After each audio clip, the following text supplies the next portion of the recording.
जो Rutherford model of atom है, अगर आपको हल्का फुल्का कुछ याद हो, ये आपके 9th क्लास में भी स्टार्ट हो जाता है आपको ये वाला टॉपिक, रदरफोर्ड मॉडल। तो जब मैं यहाँ पर रदरफोर्ड मॉडल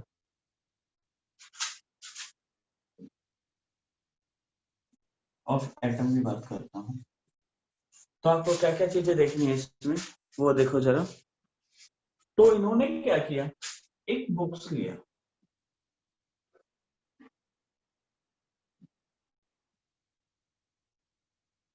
इन्होंने एक बॉक्स लिया, ठीक है, जो किसका बना हुआ था, लेड का, लेड बॉक्स लिया। लेड बॉक्स के अंदर इन्होंने क्या किया, एक रेडियो एक्टिव एलिमेंट, इसके यहाँ पर ये एक एलिमेंट, ठीक है, it is radio active element.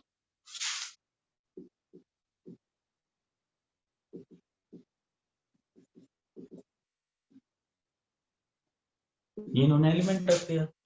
अब ये क्या है, इसके पास सिर्फ ये इतना गैप है बस, और ये पूरा क्या है, कवर है। ये गैप किस लिए है, ताकि यहां से जो ये रेडिएशन है ये बाहर आ जाए। ये जो बाहर निकल के आ रही है ये क्या है, दिस इज अल्फा रेज। जो ये बाहर निकल के आ रही है ये क्या है, अल्फा रेज। यहाँ पर इन्होंने बच्चे एक स्लिट लगा दी, ये क्या है, स्लिट। जो ये स्लिट भी बनी हुई है, ये भी किसकी बनी हुई है, लेड। क्योंकि लेड क्या करता है, जो भी अल्फा रेडिएशन है, जो भी रेडिएशन है उसको अपने अंदर अब्जॉर्ब कर लेता है, अपने अंदर से पास नहीं होने देता। इसके बाद आगे चलें। फिर इन्होंने यहाँ क्या किया, एक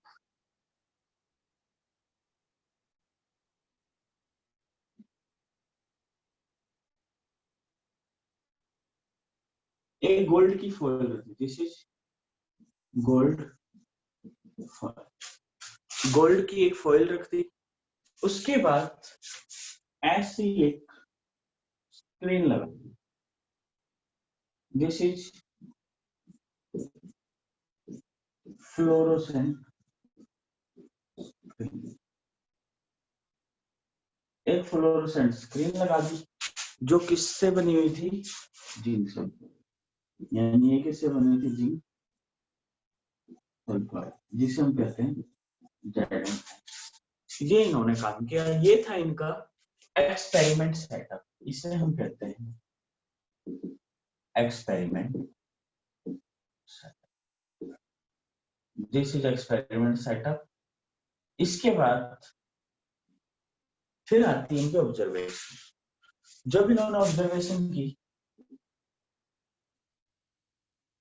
ऑब्जर्वेशन में इन्होंने क्या किया, जो एक गोल्ड फॉइल है इसको जूम करके देखा। जब इसको जूम करके देखा तो कैसा नजर आया,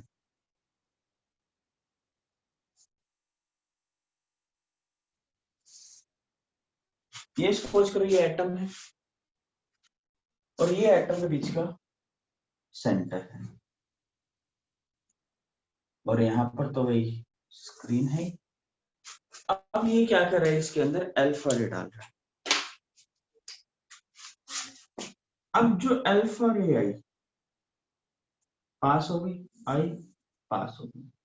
जो थोड़ी इसकी तरफ थी कुछ ऐसे डिफ्लेक्ट हो गई, कुछ ऐसे डिफ्लेक्ट हो गई, कुछ ऐसा भी हुआ, इधर आ रही है इधर मुड़ गई, कुछ ऐसा हुआ यहाँ आ रही है, जैसे यहाँ टेढ़ी चली गई, कुछ ज्यादा यहाँ नजदीक को आई तो ये इधर चली गई, और कुछ एक ऐसा भी हुआ कि बिल्कुल इधर आई, टकराने के बाद बिल्कुल वैसे चली गई। यानी कि जैसे ही रेडिएशन आ रही है, यहाँ है थोड़ी इधर चली जा रही है, इधर है तो थोड़ी इधर ऐसे जा रही है, और जो इस पार्ट पे आ रही है वो सीधी जा रही है। तो इसने एक ऑब्जर्व किया, क्या ऑब्जर्व किया, कहते हैं कि जो ये वाले डिफ्लेक्शन, ये वाली जो डिफ्लेक्शन, ये जो डिफ्लेक्शन है ये है डिफ्लेक्शन विथ स्मॉल एंगल, ठीक है, ये स्मॉल एंगल से डिफ्लेक्शन होगा। और जो ये वाला है दूसरे वाला, ये जो यहाँ है this is deflection with large angle.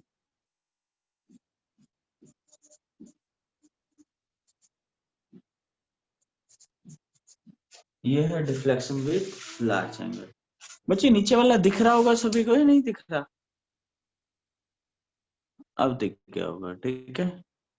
ये है डिफ्लेक्शन विथ लार्ज एंगल। अब हम जो इसने क्या, जो ये था, ये इसकी ऑब्जर्वेशन थी, और इस ऑब्जर्वेशन में इसने क्या बोला, तो इसने बोला फर्स्ट पॉइंट पहला, most alpha rays approx 99.9% are pass from metal foil without any deflection.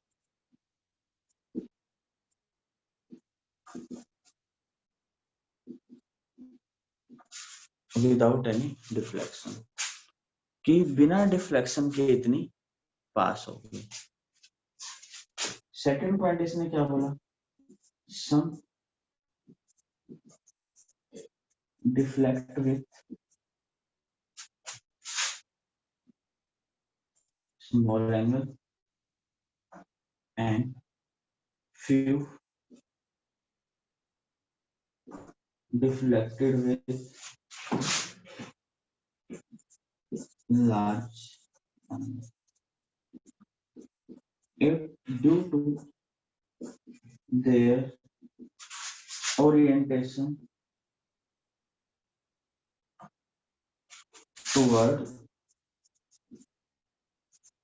center of atom, जो सेंटर के एटम की तरफ थी वो क्या हो गया बेटा, डिफ्लेक्ट हो गई। यानी कि इस चीज को समझो जरा, ये यहाँ पर क्या कहना चाह रहा है, ये यहाँ कहना चाह रहा है कि जो रेडिएशन डिफ्लेक्ट हुई है अल्फा रे, वो कौन सी है, जो क्या थी, सेंटर की तरफ, बाकी वाले डिफ्लेक्ट नहीं हुए।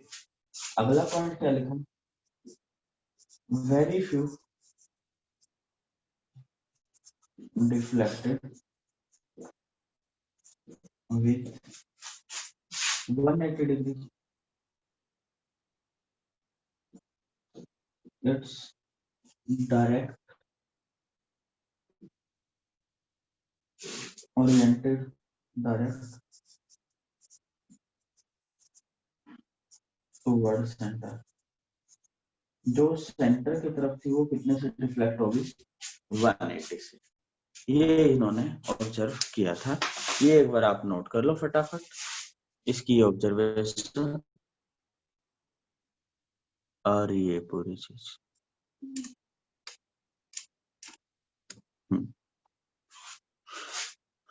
फटाफट लिखो बच्चे, फिर आगे चलते हैं। पहले आप लिखोगे एक्सपेरिमेंटल सेटअप, उसके बाद क्या करोगे आप, और वो बनाने के बाद ऑब्जर्वेशन में आओगे, फिर ऑब्जर्वेशन ये नोट करो, ठीक है। कोई डाउट है इसमें?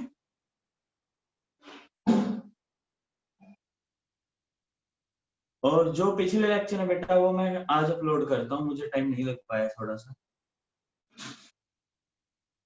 आज अपलोड करता हूँ सारे लेक्चर।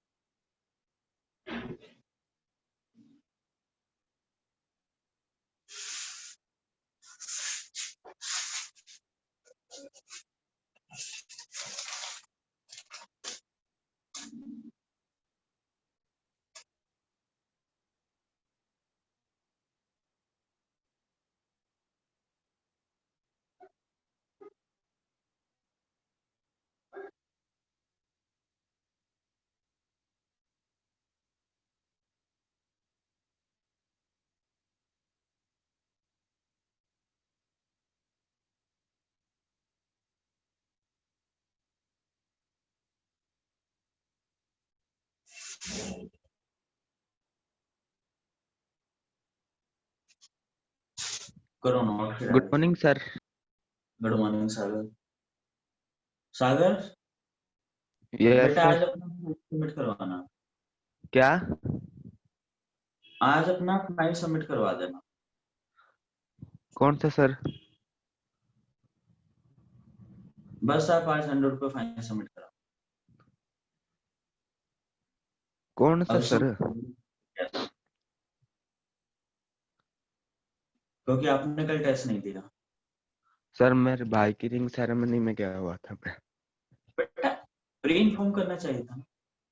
सर पार्थ को बताया था मैंने। पार्थ होता कौन है बताने वाला? पार्थ क्या है आपने पार्थ को बताया? सर दीपांशु भैया के पास भी कल रात को फोन था। कल नहीं, परसों रात को पास फोन आया था। बेटा मेरे, अब एक बात बताओ, टेस्ट किसने लेना था? टीचर को आपने इन्फॉर्म नहीं किया? ऐसा नहीं है कि आप टीचर से बहुत दूर रहते हो, कि आप इंटरेक्ट नहीं करते या वो कुछ है, ऐसा कुछ तो है ही नहीं। सर पिछले 2 दिन से टाइम भी नहीं मिला मेरे को। परसों तो पूरे दिन वहां था बाजार में। कोई और बात नहीं। आते ही सोया। कल आते ही सोया। कल भी रात को आया था 11 बजे से। कोई बात नहीं। 100 आपके कंट्रीब्यूट होंगे, 100 मेरे कंट्रीब्यूट होंगे। आज मोमोज पार्टी करें। सैटरडे को हमने की नहीं क्योंकि आप आए नहीं थे। हमारा मोमोज वाले नहीं आए तो पार्टी कौन करता? कोई आज नहीं आएगा सर। सर? यस सर, आज आने की सलाह तो है। कोई नहीं।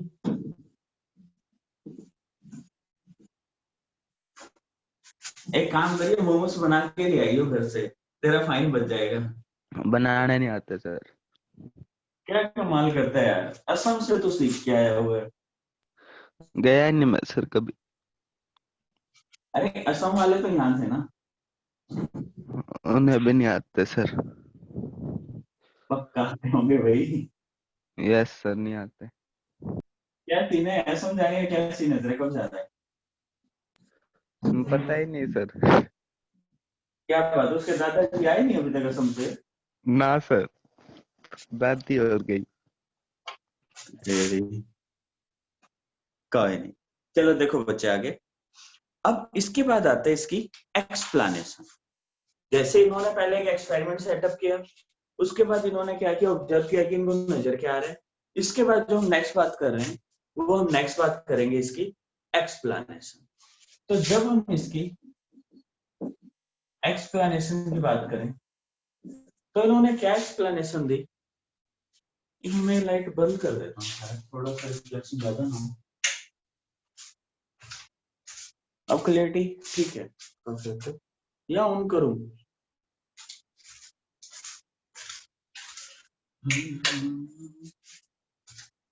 तो देखो बच्चे, जब हम बात करते हैं इसके एक्सप्लेनेशन में, तो इन्होंने पहले एक्सप्लेनेशन में बोला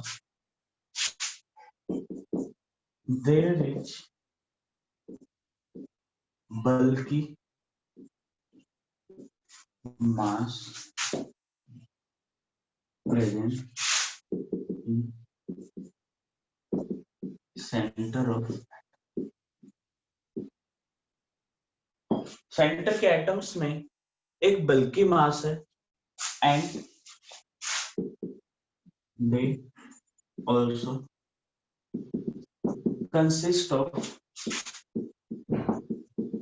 पॉजिटिव, जिसके पास क्या है, पॉजिटिव चार्ज है।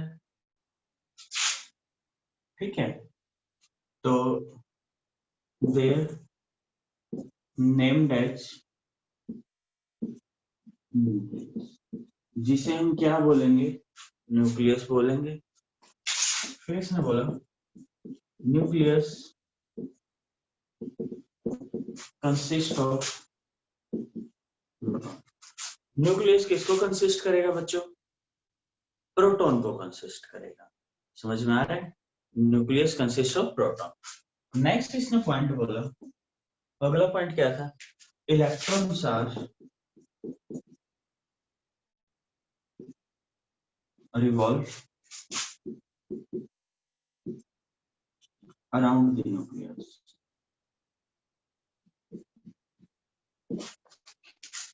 जो इलेक्ट्रॉन्स हैं वो क्या करेंगे, न्यूक्लियस के अराउंड रिवॉल्व करेंगे। समझ में आ गया? ये जो इलेक्ट्रॉन्स है वो क्या करेंगे, न्यूक्लियस के अराउंड रिवॉल्व करेंगे। इसके बाद हम नेक्स्ट बात करें, जो इसने एक पॉइंट और बोला, वो पॉइंट इसने क्या बोला था कि अब जैसे इसने एक तो ये बोल दिया कि सेंटर में प्रोटॉन है, बाहर क्या है, इलेक्ट्रॉन घूम रहे हैं। इस वजह से जो वो मॉडल था जे थॉमसन मॉडल, वो क्या हो गया था, neglect. Then J Thomson model discard. इस वजह से वो मॉडल क्या हो गया था, डिस्कार्डेड हो गया था। ये बोली थी इसने, रदरफोर्ड ने। इसको आप नोट करो, फिर आगे चलते हैं। ये इसके एक्सप्लेनेशन।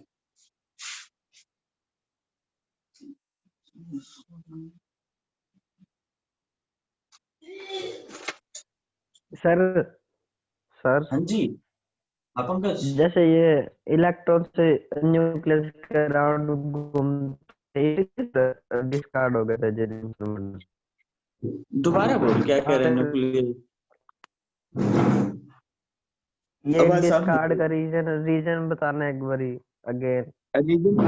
रीजन क्या था, जे थॉमसन ने जे क्या बोला था कि प्रोटॉन कहाँ होते हैं, बाहर, और इलेक्ट्रॉन क्या होते हैं, अंदर की तरफ, यूनिफॉर्मली डिस्ट्रीब्यूटेड, या तरबूज की तरह होते हैं सीड और वो। बट इसमें क्या हुआ, इलेक्ट्रॉन का बाहर की तरफ, सेंटर में क्या है, सिर्फ पॉजिटिव। और खाली क्या है, और स्पेसिस का क्या है खाली। तो एक लाइन और भी लिख सकते हैं कि most of the space of atom is vacant. ये और खाली स्पेस है, बीच में सेंटर में क्या है, न्यूक्लियस, उसके अंदर क्या है, प्रोटॉन। इसने ये बताओ, ये एक्सपेरिमेंटल प्रूव था, उसका कोई एक्सपेरिमेंटल नहीं था, वो थ्योरी थी। समझ में आया, एक्सपेरिमेंट के आगे थ्योरी नहीं टिकता, तो उसकी थ्योरी कैंसिल आउट हो गई। ये ओके सर।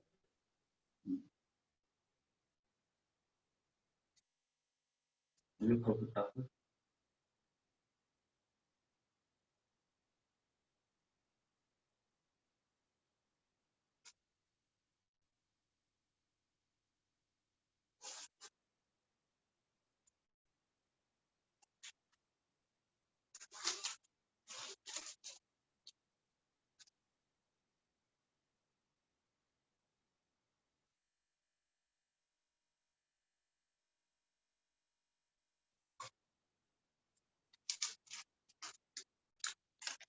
अलीशा हो गया, गुड।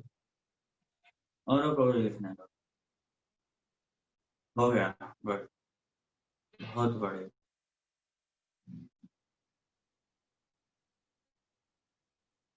मनीषा आज लेट ज्वाइन कर रही है।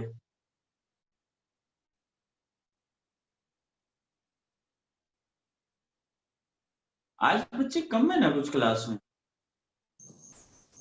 पहले 20 के करीब हो जाते थे।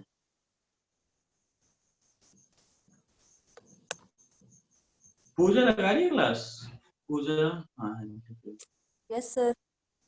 गुड। मनीषा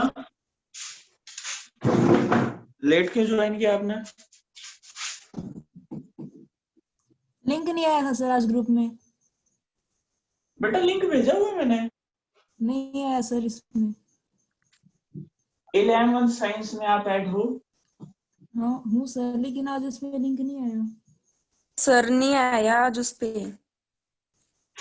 लिंक नहीं आया, क्या बात कर रहे हो? मेरे पास भी पूजा ने भेजा था सर। इलेक्ट्रिक वाले में भेज दिया था आपने, जो कॉमन ग्रुप उस पे। अच्छा, आज कॉमन वाले में भेज दिया था क्या मैंने? मैं तो सर जब से वेट कर रही थी कि कब लिंक आया, कब ज्वाइन करूं, और फिर अभी अलीशा से पूछा था, अलीशा ने फॉरवर्ड किया मेरे को। तो लिंक तो कब का ही आ चुका है सर। एक ही लिंक है सर, मैं तो उससे ज्वाइन करता हूँ रोज। बेटा, वही लिंक है और वही मीटिंग आईडी रहती है। यस सर, सेम ही है, कभी कर लो। अच्छा 11th, अच्छा इसमें चला गया आज link। ठीक है ठीक है। अच्छा 11th, अच्छा मैंने वो ध्यान नहीं दिया, सीधा उसी में चला गया। तो भाई थोड़ा सा आप भी इसमें एक वो मीटिंग आईडी हो रहा है बेटा, वो मैं आपको वो सेंड कर देता हूँ, आप हमेशा उसी से चाहे ज्वाइन कर लेना। मैं आपको एक वो फोटो है, उसमें मीटिंग आईडी और पासवर्ड है, आपको कुछ नहीं करना, ज्वाइन मीटिंग पे जाके सर सिर्फ वही करना पासवर्ड है। बहुत बड़ा है। नहीं फॉरवर्ड, पासवर्ड बड़ा है, यस सर। छोटा ही होगा। चेक सर क्या? चलो ये मैंने आपको भेज दिया ग्रुप में, ठीक है, ये कर लेना।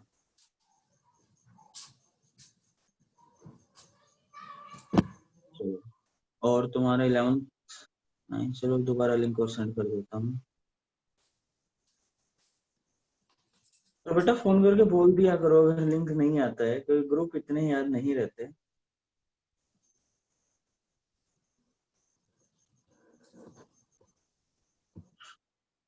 तो चलो आगे बढ़ते हैं।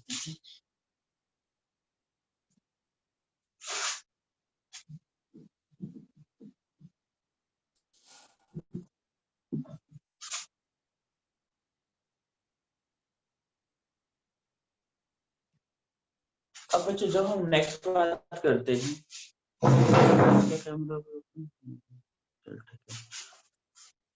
गुड मॉर्निंग बच्चों। तो देखो आगे नेक्स्ट है बेटा इसकी लिमिटेशन, कि इसकी लिमिटेशन क्या होगी। तो बच्चों जब हम बात करें इसकी limitation of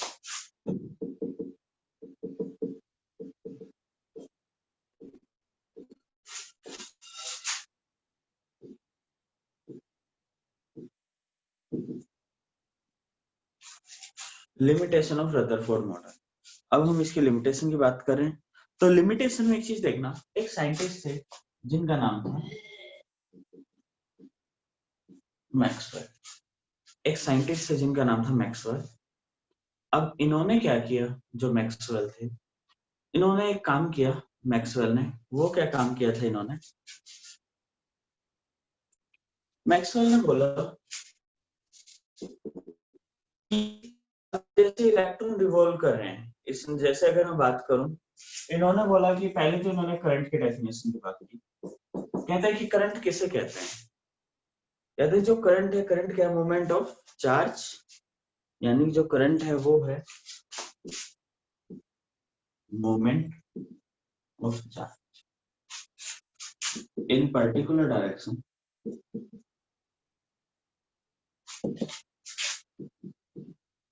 eight per unit time.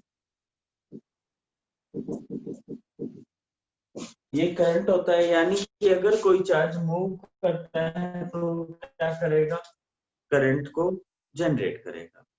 ये चीज होगा कि अगर कोई चार्ज मूव करता है तो वो करंट को जनरेट करेगा। तो इसके अकॉर्डिंग क्या हुआ कि व्हेन चार्ज मूव, यानी कि इसके according when electrons revolve around the nucleus,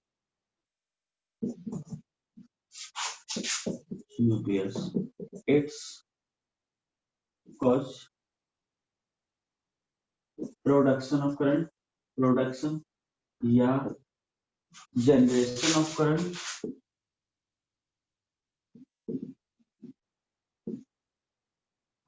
यानी कि वो करंट को क्या करेंगे, जनरेट करेंगे।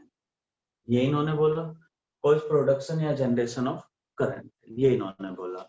अब ऐसा कभी होता है कि हम किसी चीज को टच करें और हमें करंट लगे, जैसे मैंने यहाँ बोर्ड को टच किया और करंट लगे, ऐसा फिलहाल तो फिजिबल नहीं है। बट अगर आप लोगों ने एक मूवी देखी हो सुल्तान, वहां ये फिजिबल होता है। उसका एक गाना था, लगे 440 वोल्ट छूने से तेरे, तो वो चीज है, यानी हम किसी को टच करते हैं तो इलेक्ट्रिक शॉक लगे। तो इसके अकॉर्डिंग जो रदरफोर्ड ने एक्सप्लेन किया, हम किसको टच करें और हमें क्या लगे, करंट, ऐसा फिजिबल नहीं है, तो उसका एक्सप्लेन वो नहीं कर पाया था। एक चीज जिसने और बोली, moving charge particle, moving charge particle emit या charge particle generate magnetic as well as electric field।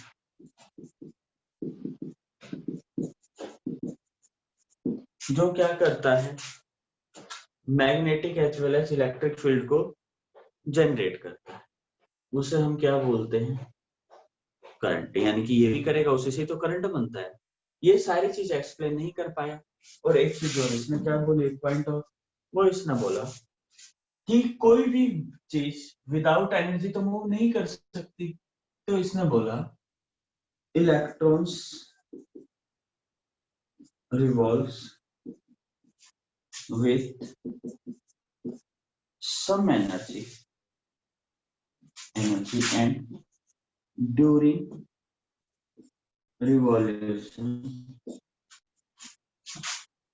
it emit radiation। ये क्या करेंगे, रेडिएशन को एमिट करेंगे। जब रेडिएशन एमिट होगी तो क्या हो जाएगा, देन एनर्जी ऑफ इलेक्ट्रॉन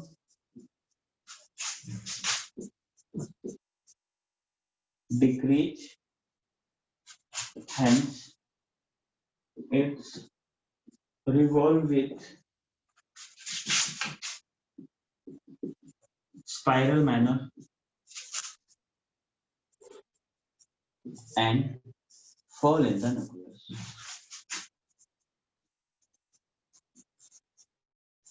वो स्पाइरल मैनर से मूव करेगा और क्या हो जाएगा, न्यूक्लियस में गिर जाएगा। कहते कैसे, कहते देखो ये न्यूक्लियस है, यहाँ पर ये रिवॉल्व कर रहा है, एक टाइम ऐसा है कि एनर्जी डाउन हो जाएगी और ये यहाँ गिर जाएगा। ओके, ये आप नोट कर लो। कल हम नेक्स्ट मॉडल करेंगे, बोहर मॉडल। आज इतना ही करते हैं।